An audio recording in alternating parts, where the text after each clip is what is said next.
So, good morning, students. Today we want to discuss conceptual problems as well as numerical problems of rotational motion. So, now the first problem is two discs of same mass and thickness but of different materials are taken. Discs are rotating about diameters for which disc moment of inertia will be moved. So, इसमें we are talking about disc. Disc imagine करिए तो disc का आपके पास area of cross section होगा और उसके साथ साथ उसकी कोई थिकनेस भी होगी ना। तो इसलिए अब इसमें सबसे पहले मास ऑफ डिस्क की बात हम कर रहे हैं। Now when you will take mass of disc, mass will be volume of disc multiplied by density of material of disc, कि किस मटेरियल की डिस्क जो है वो बनी है। ठीक हो गया। Now you see what will be volume of the disc. Volume of disc will be area of cross section जो डिस्क का आ गया और उसके साथ आप मल्टीप्लाई कर लोगे with the thickness of the disc. So इसका मतलब कहने का ये हो गया कि I can write M mass as A area, T thickness, volume, rho density। तो ये मेरे पास एक्सप्रेशन मास का बन गया। अब जैसा कि इस प्रॉब्लम में दिया है A1 T rho 1, मैं ये एज्यूम कर रही हूँ कि thickness of both the disc will be same, that is T। तो फर्स्ट डिस्क का area of cross section A1, density of material is rho 1। दूसरी डिस्क ली, A2 is area of cross section, thickness is same, rho 2 is the density. Now mass of the two is the same, so that means I will equate them like this. तो T से T cancel हो गया, that means A1 rho 1 is equal to A2 rho 2। तो इसका मतलब A1 by A2 is equal to A2 इधर ले आए तो rho 1 इधर जाएगा, तो ये आपके पास बन गया। ठीक होगी ना बात। बड़ी सीधी सी बात है। A into rho is constant, that means area is inversely proportional to density. अब आप देखिए A1 बाई A2 क्या बनेगा, pi R1 square upon pi R2 square. So this is equal to rho 2 by rho 1। Pi से pi cancel हो गया, तो आपके पास ये रिलेशन बन गया कि R1 square by R2 square is rho 2 by rho 1। तो जो फर्स्ट लाइन है वहां से हमारे पास ये रिलेशन आ गया। अब हम सेकेंड लाइन की तरफ चलते हैं कि both disc are rotating about diameter. तो हमें क्या पता होना चाहिए, movement of inertia of the disc about its diameter. तो फॉर्मूला याद है, it is 1/4 mass of disc m into radius of disc का क्या लेते हैं, स्क्वायर, 1/4 mr स्क्वायर।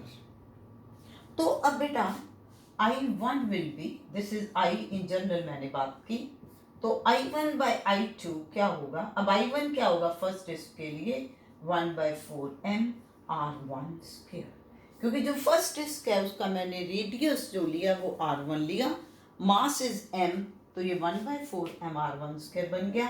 और सेकंड के लिए ये आ जाएगा 1/4 m R2 square, because mass of the second disc is also same. तो 1/4 m से 1/4 m कैंसिल हो गया। तो you are getting I1 by I2 is equal to rho 1 R1 square by R2 square. तो अब आप इस इक्वेशन नंबर 1 से R1 square by R2 square की बेटे वैल्यू सब्स्टिट्यूट कर दो, क्या बनेगी, रो 2 बाय रो 1। तो दैट मीन्स अब आपके पास क्या रिलेशन आ गया बेटा, I1 by I2 is rho 2 by rho 1। ये रिलेशन क्या इंडिकेट कर रहा है, I is inversely proportional to density of the material. अब मान लीजिए मैं ले लेती हूँ कि ρ2 is greater than ρ1, कि density of second disk is more than that of the first. तो ρ2 by ρ1 क्या आ गया? greater than 1. तो इसका मतलब I1 by I2 is greater than 1, which means I1 is greater than I2. तो इसका मतलब मोमेंट ऑफ इनर्शिया किसकी ज्यादा है? फर्स्ट की, जिसकी डेंसिटी क्या है? कम है. यहां से बेटा देखो, जब मैं ये कह रही हूँ कि I is inversely proportional to density, it means less density, more moment of inertia. तो यहाँ से इसका मतलब हमारा अब आंसर क्या आएगा कि moment of inertia will be more for a disk having less value of density. तो क्लियर हुआ? तो बड़ी सिंपल चीजें हैं. अगर हम कॉन्सेप्ट को इस तरीके से बेटा जोड़ते जाएं तो देखिए आपके सामने है ये, हमें कोई प्रॉब्लम नहीं आई. हमने सिंपली पहले मास का रिलेशन नोट कर लिया. उस मास के रिलेशन से हमें जब दी है कि mass into thickness is same, हमारे पास आ गया A into rho is constant. उसके बाद हमने moment of inertia about diameter ले ली और वहां से पता मास सेम है, तो हमारे पास रिलेशन रेडियाई में आ गया and that relation of radii is related with density. तो इस तरीके से हमारे प्रॉब्लम होगी. अब आप सेकंड प्रॉब्लम नोट डाउन करिए. That is a cockroach of mass m is moving on the rim of a disk with velocity v in anti-clockwise direction. The moment of inertia of disk about its own axis is I and it is rotated in clockwise with angular velocity omega.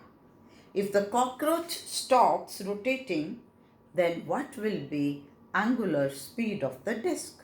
अब problem को देखिए. पहली चीज जैसे जैसे दी है कि ये रही हमारे पास एक डिस्क, ठीक होगी बात. Rim of the disc is this thing, ये वाली चीज है ना रिम. तो यहाँ पर एक कॉकरोच है, उस कॉकरोच का मास है m. A cockroach of mass m is moving on the rim of a disc with the velocity v in anti-clockwise direction.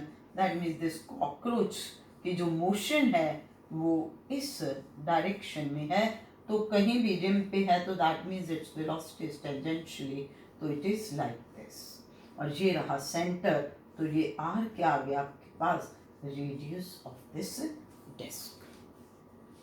ठीक है.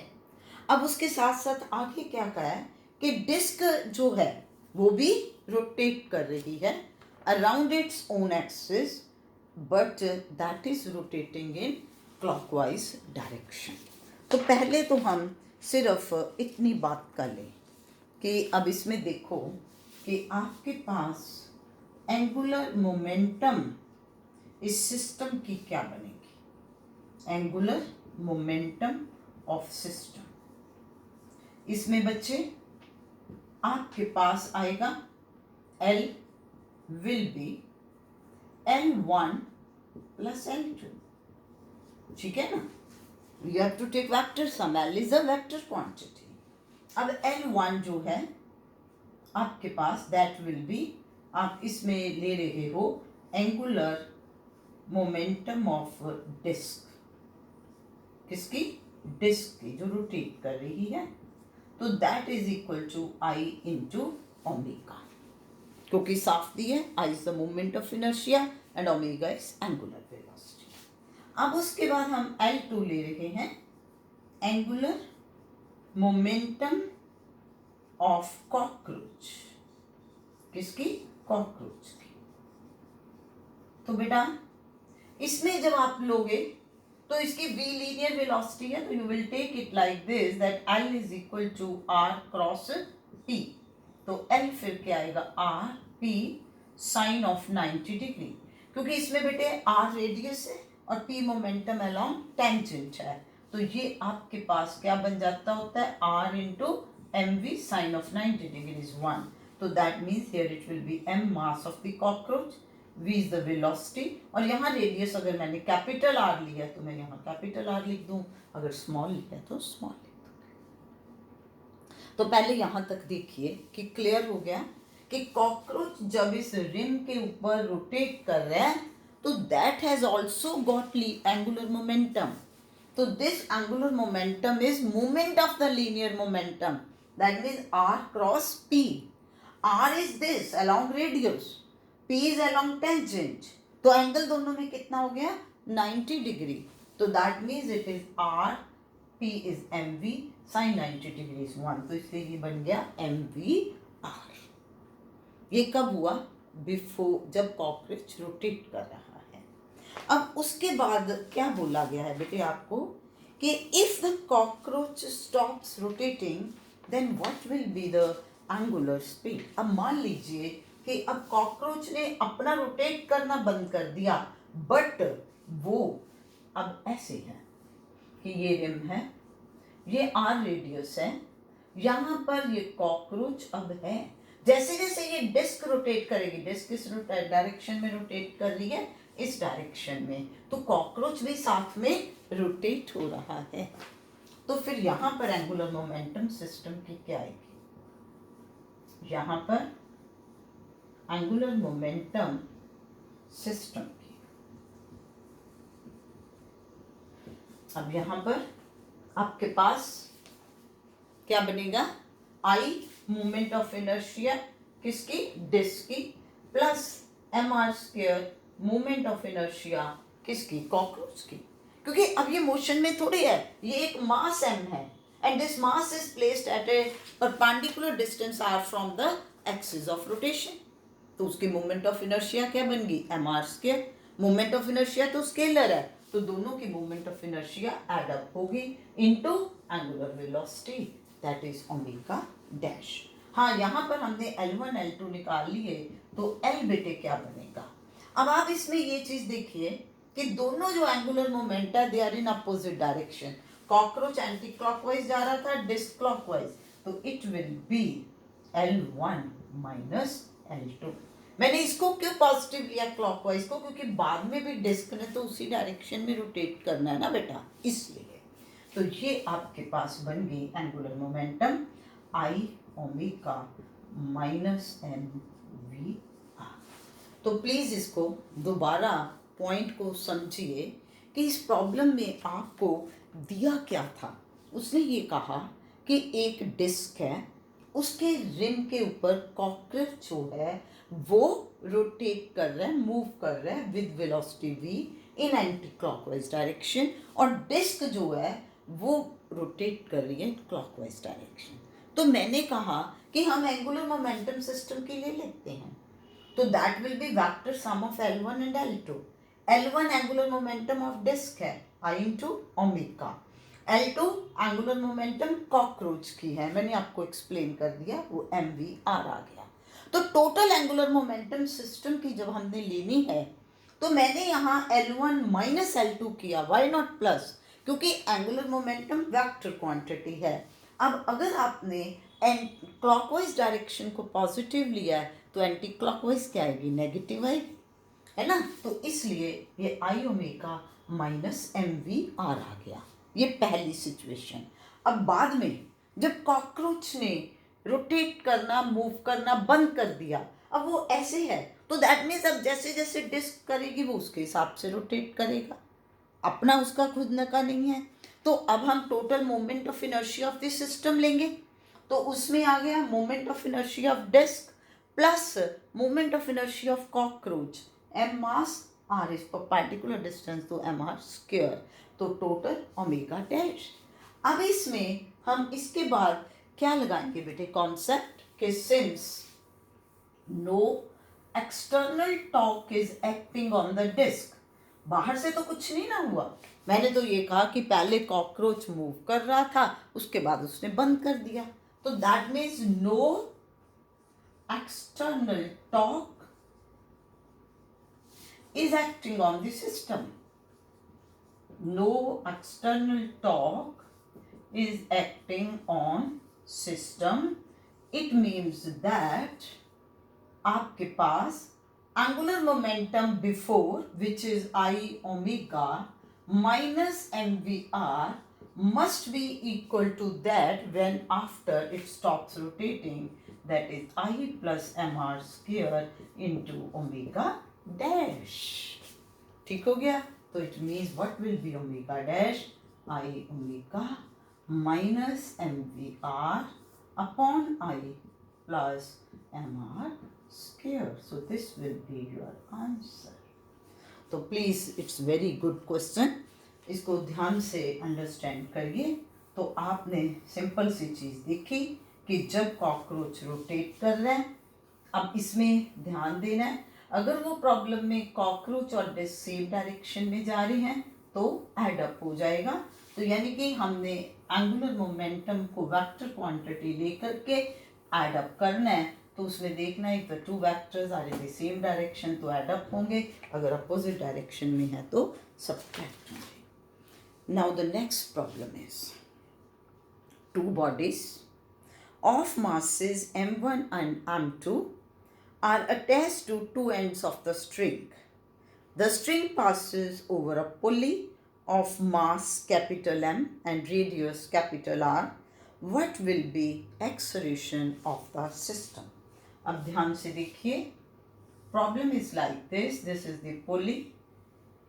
Pulley is of radius r and mass of the pulley itself is capital M. String यहाँ से इस पुली पर से पास हो रही है और स्ट्रिंग के दोनों तरफ पर मास अटैच किए हैं m1 और m2, और साथ में ये दिया है कि m1 is greater than m2. So that means कि ये रस्सी के m1 नीचे आएगा फिर, और ये रस्सी पे से निकलते हुए m2 ऊपर होगा, क्योंकि जो मास की वैल्यू बेटे ज़्यादा है तो ऑब्वियसली वो डाउनवर्ड बनेगा. तो आपने एक्सेलरेशन सिस्टम की बतानी है. अब इसमें बड़ी सीधी सी बात है कि ये पुली फिक्स तो नहीं ना बोला. अगर पुली फिक्स नहीं बोला दैट मीन्स पुली रोटेट कर रही है. अब पहली चीज़ है कि जैसे इसका mass it is given that m1 is greater than m2, तो एक्सेलरेशन सिस्टम की बेटा स्टडी करने से पहले हम इसको एनालाइज करें कि क्या होगा. ये जो मास m1 है ये नीचे की तरफ मूव करेगा, that means motion will be in this direction, और ये जो मास है ये ऊपर की तरफ जाएगा. पुली ऐसे रोटेट कर रही है, ये नीचे उठता जाएगा, ये ऊपर जाता जाएगा. ठीक है. अब आप देखते हैं what are the various forces acting on the system. अब ये मास m1 है तो weight m1g acting vertically downward, weight m2g acting vertically downward. अब आपको पता है कि जब इसको स्ट्रिंग को यूं रखा है तो that means it will be in the stress position. तो tension is towards point of suspension. इधर टेंशन T1 है और इधर को टेंशन T2 है. देखो अगर पुली फिक्स हो, अब यहाँ पर प्लीज ध्यान से बात सुनने वाली है, अगर पुली फिक्स हो तो ये दोनों तरफ जो टेंशन है उसकी वैल्यू सेम होती है. लेकिन जब पुली रोटेट कर रही है तो उसको टॉर्क कहाँ से मिलनी है? फोर्स ना. क्योंकि देखिए अब ये फोर्स जो एक्ट हो रही है टेंजेंशियली हो रही है और रेडियस इधर है, तो ये इससे टॉर्क प्रोड्यूस हो सकती है ना. तो ये पॉइंट है. तो अब इसमें अब डिफरेंट इक्वेशंस ऑफ मोशन लीजिए. अब आप सबसे पहले लीजिए motion of mass m1. Net force किधर को होनी चाहिए? मोशन जिस तरफ है उसी तरफ. तो it will B m1g minus T1. तो नेट फोर्स किसके बराबर होती है? हम ऑलरेडी लॉस ऑफ मोशन में कर चुके हैं, मास इनटू एक्सेलरेशन. तो m1a, ये एक इक्वेशन बन गई. दूसरा, now motion of mass m2. अब m2 मास जो है ऊपर को मूव कर रहा है, तो that means the net force should act in the upward direction. तो it will be T2 minus m2g, which will be equal to m2a. तो ये आप ऑलरेडी लॉस ऑफ मोशन में भी इस पॉइंट को जानते हो कि किस तरीके से हमने इसको लेना है. और तीसरा, इसमें जो टॉर्क आ जाएगी प्रोड्यूस, वो आपके पास क्या बनेगी, that will B T1 minus T2, क्योंकि इसमें आप अगर ध्यान से देखिए तो ये T1 minus T2 into are बनेगा। तो अब हम इसमें ये तीन इक्वेशंस आपके पास हैं। Now you do one thing, सबसे पहले यू ऐड 1 and 2। जब आप फर्स्ट और सेकंड को ऐड अप करते हो तो आपके पास क्या आता है बेटा, T2 minus T1 plus M1 minus M2 into G is equal to M1 plus M2 into E। ये देखो एडअप किया, इस साइड का होगा T2 minus T1 plus M1 G minus M2G, इधर M1A प्लस M2A, इसको नंबर 4 लिख लो। अब आप ये देख रहे थे कि भाई acceleration is produced in the pull, sorry torque is produced in the pulley T1 minus T2 into R. Now what is this torque? Torque is I into alpha. I will be moment of inertia of the pulley. Alpha will be its angular acceleration. लेकिन हम तो बच्चे किसकी बात कर रहे हैं, linear acceleration की, तो अल्फा क्या आ जाएगा, A by R. So that means from here you are getting T1 minus T2 is equal to IA by R square। ठीक है, तो अब I मोमेंट ऑफ इनर्शिया इसमें आपके पास किसके बराबर है, moment of inertia of the pulley will be half mr square into A upon R square, तो it will be 1/2 IA by R लेना, sorry T1 minus T2 will be IA by R square, so it will be half of MA by 2। ठीक होगी बात। तो आपके पास जब ये आ रही है तो now you put the value here, so what you will get, you will get, अब इसको मैं रब कर दूं,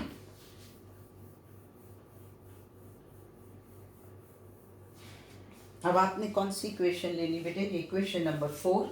तो इक्वेशन नंबर 4 में अब आपके पास T1 minus T2 is MA by 2 and this is T2 minus T1, तो ये क्या बन जाएगा बेटे, minus, now equation 4 can be written as, equation 4 can be written as minus MA by 2 plus M1 minus M2 into G is equal to M1 plus M2 into A। तो A acceleration भी उधर ले जाएं, तो M1 minus M2 into G is equal to M1 plus M2, इधर आके plus हो गया M by 2 into A।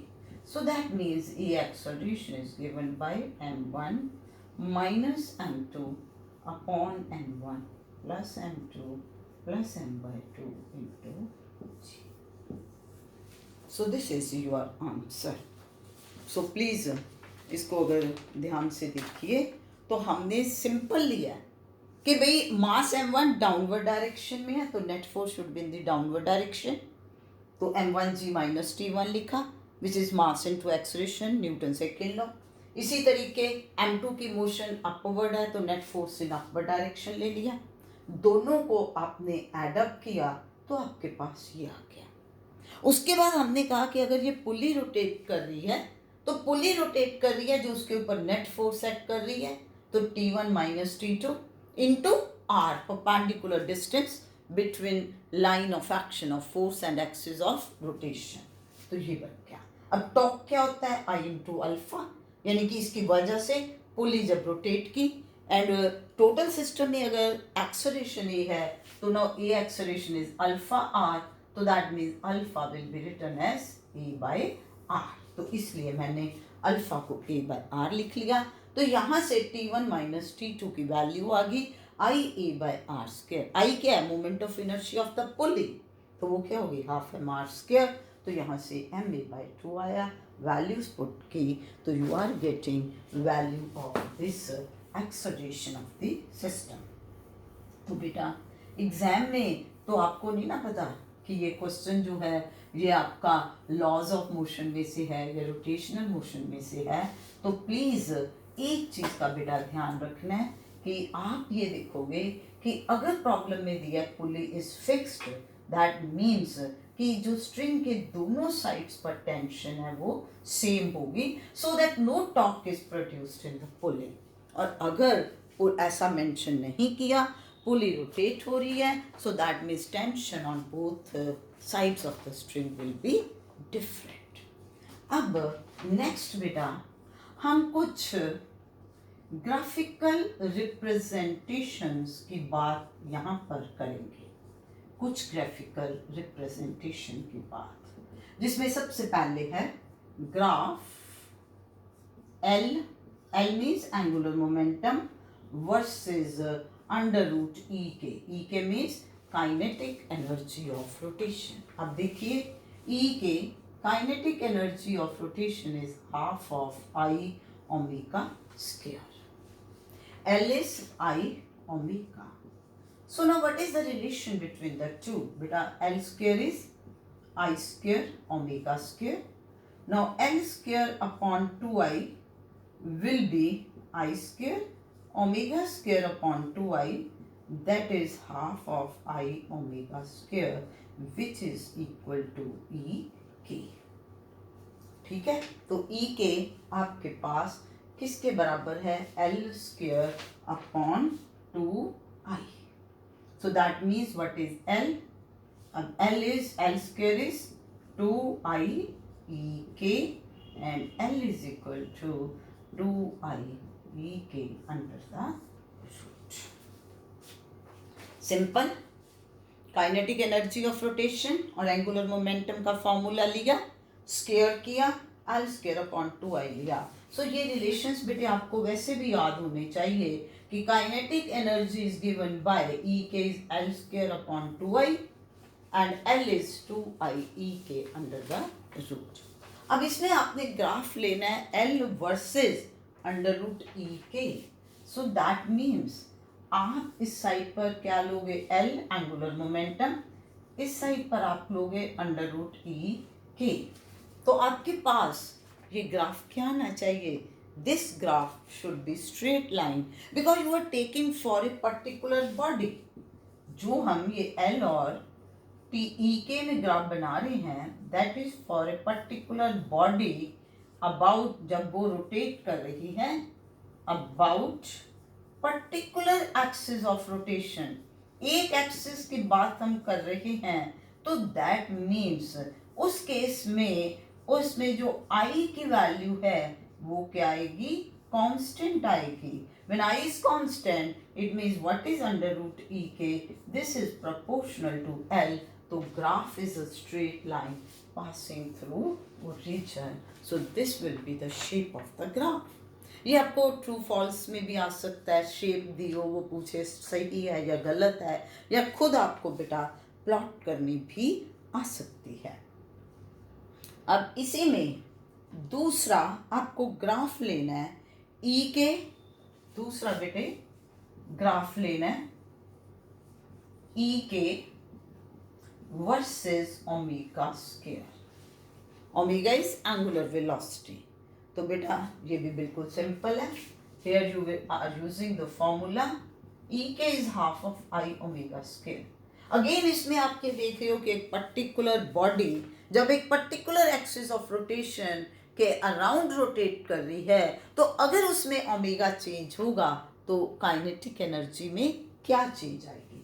For a particular body rotating about particular axis of rotation, so that means I is constant. So when I is constant, that means EK is proportional to omega square.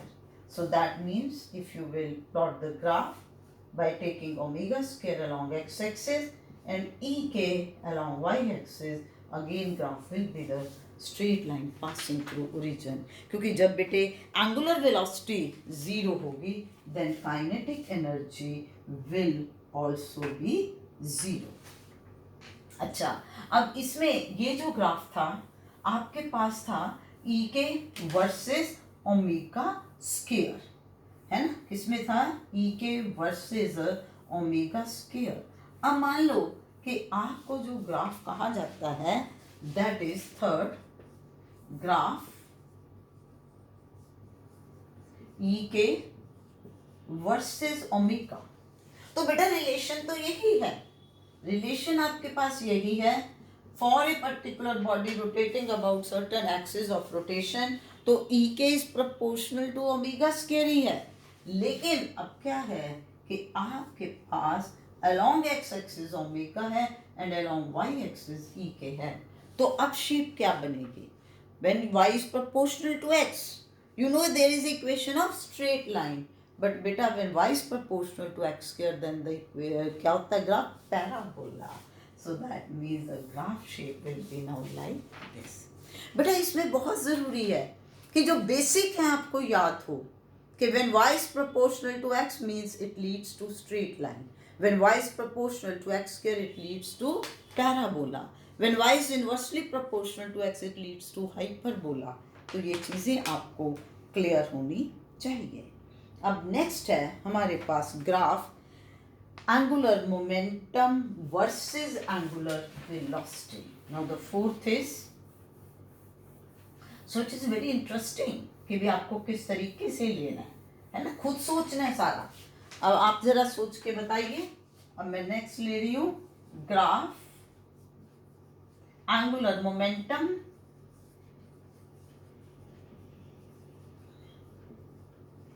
Versus angular velocity. तो अब आप यही देखोगे ना, सबसे पहले इन दोनों में क्या रिलेशन है, तो रिलेशन क्या आएगा, L is equal to I omega. Again for a particular body rotating about certain axis of rotation, आपने वो नहीं ना कहा, जब आपको कहा L versus omega that means all other things are constant. So again I moment of inertia is constant for a particular body rotating about certain axis of rotation, that means L is proportional to omega। तो naturally इसमें independent variable क्या बनेगा, angular velocity. जब बेटा rotate करेगी तभी angular momentum आएगी, इस तरफ L, and the graph is a straight line passing through origin. और अब इसमें नेक्स्ट है moment of inertia versus radius of gyration। next is graph moment of inertia versus radius of gyration। तो radius of gyration, तो that means here the graph is I is equal to mk square। तो obviously इसमें अब आपके पास I is proportional to k square है, और इसमें radius of gyration दोनों तरफ हो सकता है, so that means I will take it like this, I will take it like this। तो it will again as I is proportional to k square, तो it will be the parabola। इधर क्या होगा k, इधर क्या होगा moment of inertia। ठीक हो गया। और इसमें अब आपसे ये भी पूछा जा सकता है कि जैसे कि you have plot the graph between L and omega, what interpretation you are drawing from the graph, कुछ इंटरप्रेट कर सकते हो। मान लो आपको 2 दिया है, तो slope, yes slope gives you the value of moment of inertia. अब देखो मान लो मैं आपको पेपर में ऐसे क्वेश्चन दे दूं कि ये मैं 2 बॉडीज ले लूं A एंड B, तो मैं आपको ये कहूँ कि for the 2 bodies graph angular momentum versus angular velocity is given like this, for which body moment of inertia will be more। ठीक है, तो यहां से आ सकता है ये ऐसे। तो आप क्या करोगे बेटा, we know that slope of graph L versus omega gives value of moment of inertia I। तो आप देखो किसकी स्लोप ज्यादा है, slope of B is more than that of A, it means moment of inertia of body B will more than that of A। तो बेटा आगे आगे से प्रॉब्लम्स जो है निकलती हैं। You should know the concept अब इसमें कॉन्सेप्ट के लिए आपको एक तो वेरिएशन से पता हो कि किस तरह का ग्राफ आएगा, दूसरा बेसिक रिलेशंस पता हो, फिर तीसरा जब आपके पास स्ट्रेट लाइन ग्राफ आ जाता है तो यू शुड नो कि इसकी जो स्लोप है वो आपको क्या वैल्यू बता रही है, किस तरह से हम उसको कंपेयर कर सकते हैं। सो ठीक है, सो ये मैंने आपको बेसिक कॉन्सेप्ट्स बताने की बेटा कोशिश की है। तो प्लीज़ आप इस वीडियो को जब देखने लगोगे तो आपको डिस्क्रिप्शन में प्रॉब्लम्स मिल जाएंगी, तो प्रॉब्लम्स नोट डाउन करिए और उसके बाद आप इसके सॉल्यूशंस को अच्छी तरीके से पहले खुद करने की कोशिश करो, उसके बाद आप अच्छी तरह से वीडियो से अंडरस्टैंड करिए और फिर इस तरह के अंडरस्टैंडिंग तब बनेगी, आप कह सकते हो आपको समझ में आया अगर आप इस तरीके के और प्रॉब्लम्स खुद सॉल्व कर पाओगे। So please comment in comment box, otherwise press the icon button so that you can get the idea about next video. Thank you.